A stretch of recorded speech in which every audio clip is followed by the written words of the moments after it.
अध्यात्म विज्ञान कोई धर्म या संप्रदाय नहीं है, ये स्पिरिचुअल साइंस है जो कुदरत के कानून पर आधारित है। ये विज्ञान पूरे ब्रह्मांड के सभी रहस्यों को उजागर करता है और जीवन के सभी पहलुओं को समझने के लिए एक नई दृष्टि देता है। इसी को आर्ट ऑफ विजन कहते हैं, दुनिया को देखने की एक नई दृष्टि, जो अध्यात्म विज्ञानी परम पूज्य स्वामी श्री कमलेशानंद जी के निर्देशन में सनातन सत्य का अनुसंधान कर हमारे जीवन को प्रकाशित करे। जय सच्चिदानंद। जितना साइंस जानोगे तो आपको लाइफ के हर प्रश्न का उत्तर उसी में से ही मिलेगा, क्योंकि ये तो सनातन सत्य है, कभी परिवर्तन, नेक्स्ट बर्थ में भी यही विज्ञान काम में आएगा। मगर रिलेटिव सत्य birth to birth and circumstances change हो जाता है, तो इसीलिए वो कैरी फॉरवर्ड नहीं होता है। सनातन सत्य कभी डिस्ट्रॉय नहीं होता है और रिलेटिव सत्य कभी कैरी फॉरवर्ड नहीं होता है। ओनली फॉर दिस पर्पस, अगर आप डॉक्टर हैं, चार्टर अकाउंटेंट है, लॉयर है, इंजीनियर है, गोल्ड मेडलिस्ट हैं, 40 साल की प्रैक्टिस है, आप एक्सपायर हो जाओगे, नया जन्म मिलेगा, 5 साल होगा, आपको बाल मंदिर में ही जाना पड़ेगा। यस और नो? बोलते नहीं। So what do you think about the Atma? When the Atma has gone from the body and it left us and person died, then this Atma is also regenerating in another body as a human being or maybe animal or something else? कहीं भी जा सकते हैं, चारों गति में से human life में भी आ सकता है, एनिमल में भी जा सकता है, नर गति में भी जा सकता है, देव गति में भी जा सकता है, हैज पर हिज कॉज, मर्जी नहीं कॉज। आप समझे? और कॉज के मुताबिक जो आपको गति मिलेगी वो गति के आधार से कुदरत आपको बॉडी देगी। So body is a instrument to suffering your previous birth day. Body is not our existence, body is a instrument to suffer you understand? And soul is you are, not instrument. Yes, please. You just mentioned. Loudly. Can you hear me now? Yes, yes. You just mentioned that Atma goes into the, can go into an animal or any चारों में से कोई गति में जा सकता है. Yes, please. Then is that written somewhere in our Shastra, or that's your opinion? चारों गति वो हमारे शास्त्रों में स्वस्तिक का सिंबल है और 4 गति का वो सिंबल है, देवलोक, नरकलोक, मनुष्य लोक और स्वर्गलोक। ये चारों गति का सिंबल है स्वस्तिक। और जो व्यक्ति को सेंटर में आ गए वो मोक्ष में जाएगा, सेंटर में नहीं रहेगा तो चारों में से एक गति में घूमना ही है उसको। Okay? There are some organizations which say you will come back as a human being, not into an animal or some other life. And I don't know who is right and who is wrong. वो तो बराबर है, वो आप नहीं जानते हैं, वो तो बराबर है। दुनिया में सब लोग ऐसा कहते हैं कि हम सब नहीं जानते हैं, वो कोई नई बात नहीं है।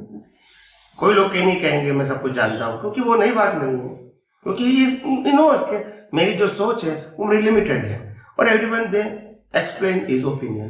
It's okay, and everyone they have right to explain the opinion. It's okay, as per its cult, religious, whatever it is.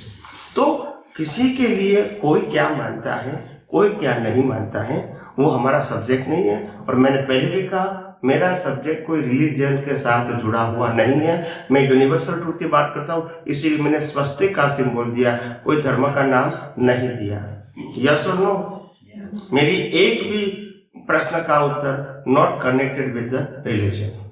कोई रिलीजन क्या मानता है, मुसलमान क्या मानता है, हिंदू क्या मानता है, क्रिश्चियन क्या मानता है, वो मेरा सब्जेक्ट नहीं है। What is the law of nature से, दैट इज माय सब्जेक्ट। बाकी बिलीव तो सबकी अपनी अपनी होगी। आप कहोगे हिंदू में कोई लोग ये मानता है, मुसलमान में ये मानते हैं, क्रिश्चियन में ये मानते हैं, मगर उसमें मतलब क्या है? हमको तो यूनिवर्सल ट्रूथ जानना है जो लॉ ऑफ नेचर के ऊपर आधारित है। आप समझे? तो सिद्धांत में जाओ तो समझ में आ जाएगा, cause and effect is a cycle of rebirth, और ये साइकिल ऑफ रीबर्थ होती है वो मनुष्य में से मनुष्य में आता है। ऐसा नहीं है आ भी सकता है, नहीं भी आ सकता है। कहीं फिलोसॉफी में ऐसा कहा है कि मनुष्य में से मनुष्य ही होगा, एक ये फिलोसॉफी है। धर्मों में बीजी फिलोसॉफी ऐसी भी है कि 84 लाख योनि के बाद मनुष्य भाव मिलता है, ये भी एक थियरी है। मगर मैं दोनों की बात नहीं करता हूँ। मैंने कहा कर्म के मुताबिक चारों में से कोई भी गति में जा सकते हो एज पर योर कॉज, और अगर अज्ञान निकल गया, कॉज नहीं बनेगा, सेंटर में आए तो मुक्ति भी होगी, then no rebirth. Yes, if you come back as an animal, can you still achieve moksha? No, only human life. Only in human life. Only, not in God and goddesses too. देवी देवता भी मुक्ति पा नहीं सकते। So the मनुष्य भव को श्रेष्ठ भव बताया गया है। यस, आपने आधा तो आंसर कर ही दिया है। गरुड़ पुराण कहती है 84 लाख योनि के बाद भी फिर मनुष्य का जीवन प्राप्त होता है। मेरा सवाल ये है, तो इसका मतलब ये है कुछ कर्म हम लोग एनिमल थे उससे लेके आते हैं जो एक ह्यूमन बॉडी में भुगते हैं। बताओ चारों गति क्यों मिलती है वो बता देता हूँ, ठीक है।